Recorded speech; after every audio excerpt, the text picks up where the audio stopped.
श्री परमात्मने नमः। गीता का सार अध्याय 10 श्लोक 28 वज्रादि विभूतियों का कथन। नमस्कार साथियों, क्या आप जानते हैं भगवान इंद्र को वज्र कहाँ से मिला? और क्या आप मानते हैं कि कभी-कभी जीवन में कठोर निर्णय लेना भी एक वज्र बन जाता है? आज हम जानेंगे श्री कृष्ण का अगला स्वरूप वज्र। जय श्री कृष्ण। स्वागत है आपका गीता का सार जगत का सार में। भारतीय जीवन दर्शन की दृष्टि से किसी भी ग्रंथ की वास्तविक उपयोगिता इस बात पर निर्भर करती है कि वह मानव को उसके परम लक्ष्य तक पहुंचाने में कितनी सहायक सिद्ध होती है। इस कसौटी पर अगर कोई ग्रंथ सर्वाधिक खरा उतरता है तो वह है श्रीमद्भगवद गीता। यह न केवल हमें जीवन जीने की कला सिखाती है बल्कि आत्मा की मुक्ति का मार्ग भी प्रशस्त करती है। अब रुकिए, एक सवाल है आपसे। क्या आप सच में इस दिव्य ज्ञान को अधूरा छोड़ना चाहेंगे? थोड़ा सोचिए। जब किसी को स्वयं प्रभु की वाणी सुनने का अवसर मिलता है तो क्या वह अवसर यूं ही जाने देना चाहिए? अगर आप अब तक हमें सुन रहे हैं तो समझ लीजिए, यह कोई संयोग नहीं बल्कि प्रभु की विशेष कृपा है। आपके कानों तक जो शब्द पहुंच रहे हैं वो सिर्फ आवाज नहीं, वो उस परम चेतना का संदेश है जो आपको जगाने आई है। हम तो बस माध्यम हैं, असली संदेशवाहक तो स्वयं भगवान श्री कृष्ण हैं। तो बोलिए, क्या आप इस अमूल्य अवसर को अधूरा छोड़ देंगे या हमारे साथ अंत तक इस यात्रा में जुड़ेंगे? वीडियो को अंत तक देखें क्योंकि आखिर में मिलेगा एक सवाल और सही उत्तर पर रिवॉर्ड। लाइक करें, शेयर करें और सब्सक्राइब जरूर करें। हम सब मिलकर प्रभु के संदेश को जनवरी से जनवरी तक पहुंचाएं। गीता का सार जगत का सार। हर श्लोक, हर शब्द में श्री कृष्ण का अमूल्य ज्ञान है जो हमें जीवन, शक्ति, नेतृत्व और सेवा का मार्ग दिखाता है। कल हमने जाना कि अश्वों में उच्छय, श्रवा, गजों में ऐरावत और मनुष्यों में राजा स्वयं श्री कृष्ण हैं। अब जानते हैं अस्त्रों की बात। आयुधानामः वज्रं धेनूनामस्मि कामधुक्, प्रजनश्चास्मि कंदर्पः सर्पाणामस्मि वासुकिः। कुछ पाठों में यह विभूतियां श्लोक 28 में आती हैं। यदि आपके पाठ में थोड़ा क्रम अलग है तो इसे स्थानीय पाठ अनुसार एडजस्ट किया जा सकता है। भावार्थ। भगवान श्री कृष्ण कहते हैं, मैं अस्त्रों में वज्र हूँ, गायों में कामधेनु हूँ, प्रेम में कामदेव और सर्पों में वासुकी हूँ। श्री हरि बोलो ग्रंथराज श्रीमद्भगवद गीता जी की जय। गीता सुगीता कर्तव्या किमन्यः शास्त्र विस्तरया या स्वयं पद्मनाभस्य मुख पद्माद्विनीयः श्रिता। अथ ध्यानम्। शांताकारं भुजग शयनं पद्मनाभं सुरेशं विश्व आधारं गगन सदृशं मेघवर्णं शुभांगम्। लक्ष्मीकांत कमल नयन योगिभिः ध्यान गम्यं वंदे विष्णु भव भयहरं सर्व लोकैकनाथम्। यं ब्रह्मा वरुणेन्द्र रुद्रमृतः स्तुन्वन्ति दिव्यैः स्तवैर्वेदैः सांग पद क्रमोपनिषदे गायन्ति यं सामगाः। ध्यान अवस्थित तद्गतेन मनसा पश्यन्ति य योगिनो यस्यान्तं न विदुः सुर असुरगणा देवाय तस्मै नमः। वसुदेव सुतं देव कंस चाणूर मर्दनम देवकी परमानंदम कृष्ण वंदे जगद्गुरुम। वज्रादि विभूतियों का कथन। श्लोक 28। आयुधानामः वज्रम धेनूनामस्मि कामधुक्, प्रजनश्चास्मि कंदर्पः सर्पाणामस्मि वासुकिः। उच्चारण की विधि। आयुधानाम अहम, वज्रम धेनूनाम अस्मि, कामधुक् प्रजनः च अस्मि, कंदर्पः सर्पाणाम अस्मि, वासुकिः। 28।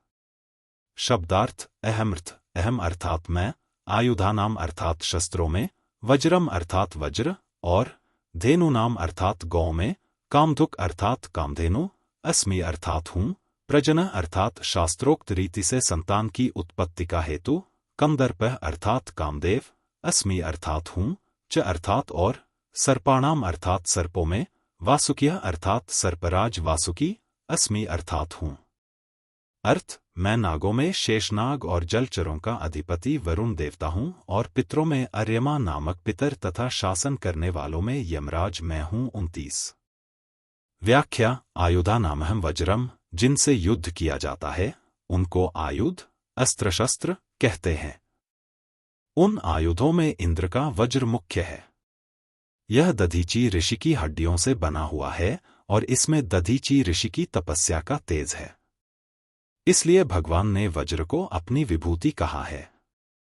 धेनु नामस्मि कामधुक, नई ब्याई हुई गाय को धेनु कहते हैं। सभी धेनुओं में कामधेनु मुख्य है, जो समुद्र मंथन से प्रकट हुई थी। यह संपूर्ण देवताओं और मनुष्यों की कामना पूर्ति करने वाली है, इसलिए यह भगवान की विभूति है। प्रजंश्चास्मि कंदर्पः, संसार मात्र की उत्पत्ति काम से ही होती है। धर्म के अनुकूल केवल संतान की उत्पत्ति के लिए सुख बुद्धि का त्याग करके जिस काम का उपयोग किया जाता है वह काम भगवान की विभूति है। 7वें अध्याय के 11वें श्लोक में भी भगवान ने काम को अपनी विभूति बताया है। धर्माविरुद्धो भूतेषु कामोस्मि भर्तर्षभ, अर्थात सब प्राणियों में धर्म के अनुकूल काम मैं हूँ। सर्पाणामस्मि वासुकिया, वासुकी संपूर्ण सर्पों के अधिपति और भगवान के भक्त हैं। समुद्र मंथन के समय इन्हीं की मंथन डोरी बनाई गई थी, इसलिए भगवान ने इनको अपनी विभूति बताया है। इन विभूतियों में जो विलक्षणता दिखाई देती है वह प्रतिक्षण परिवर्तनशील संसार की हो ही कैसे सकती है, वह तो परमात्मा की ही है। आज की जीवन समस्या और समाधान। समस्या, हम जीवन में कठिन परिस्थितियों से डर जाते हैं। जहां निर्णय कठोर हो वहां हम पीछे हटते हैं। समाधान, श्री कृष्ण का वज्र बनना हमें सिखाता है कि जब उद्देश्य श्रेष्ठ हो तो कठोरता भी धर्म बन जाती है। जैसे इंद्र ने वज्र से असुरों का नाश किया, वैसे ही हम भी अपने भीतर के डर, आलस्य और भ्रम को नष्ट करें। कामधेनु हमें बताती है कि श्रद्धा से सब कुछ प्राप्त होता है। वासुकी त्याग और बलिदान का प्रतीक है, जिसने समुद्र मंथन में रस्सी बनना स्वीकार किया। आज के शॉर्ट्स में पूछे गए सवाल का उत्तर। प्रश्न, समुद्र मंथन के समय रस्सी के रूप में किस नाग का उपयोग किया गया था? विकल्प: अ शेषनाग, बी वासुकी, सी तक्षक, डी अनंत।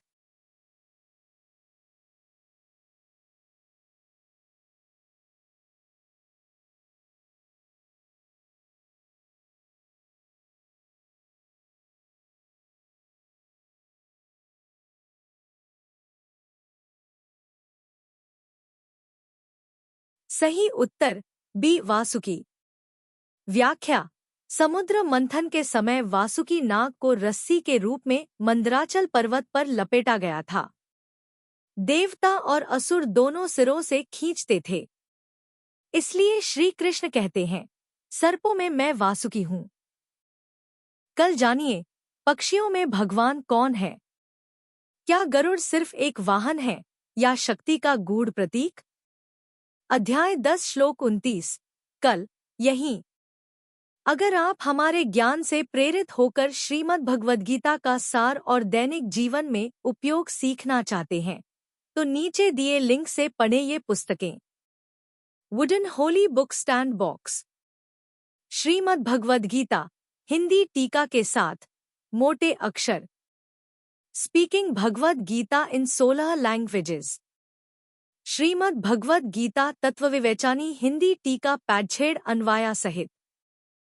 हर दिन हम गीता के एक नए श्लोक की गहराई से व्याख्या करते हैं, जिससे आपको आध्यात्मिक और व्यावहारिक जीवन में मार्गदर्शन मिले। कमेंट करें और अपने अनुभव साझा करें। क्या आपने कभी गीता से किसी समस्या का समाधान पाया है? कहते हैं कि अगर आप किसी समस्या से गुजर रहे हैं तो श्रीमद् भगवद गीता का चमत्कारिक प्रभाव यही है कि प्रभु जी का नाम लेकर कोई भी पृष्ठ खोलें और उसके दाहिने पृष्ठ पर जो पहली पंक्ति होगी वही आपकी समस्या का समाधान होगी। क्या आपने कभी इसे आजमाया है? अगर हाँ, तो हमें बताएं कि आज आपने कौन सा श्लोक पढ़ा और उससे क्या सीखा। कमेंट करें और अपने अनुभव हमारे साथ साझा करें। हो सकता है कि आपका अनुभव किसी और के लिए मार्गदर्शन बन जाए। चैनल को सब्सक्राइब करें और बेल आइकन दबाएं। यदि आप इस दिव्य यात्रा का हिस्सा बनना चाहते हैं, तो तुरंत चैनल को सब्सक्राइब करें और नोटिफिकेशन ऑन करें। आपका समर्थन हमें प्रेरित करता है कि हम गीता के इस अद्भुत ज्ञान को हर घर तक पहुंचा सकें। अगर आज का श्लोक आपके मन को छू गया हो, तो वीडियो लाइक करें, 2 लोगों को शेयर करें और कमेंट में अपना उत्तर जरूर लिखें। हर दिन सीखते रहिए। गीता कहती है, जो अपने मन को जीतता है, वह स्वयं भगवान से जुड़ जाता है। जय श्री कृष्ण। मिलते हैं अगले वीडियो में। तब तक के लिए श्री कृष्ण के आशीर्वाद से जीवन में सकारात्मक बदलाव लाएं और गीता ज्ञान को अपनाएं। जय श्री कृष्ण। हर हर गीता, हर घर गीता।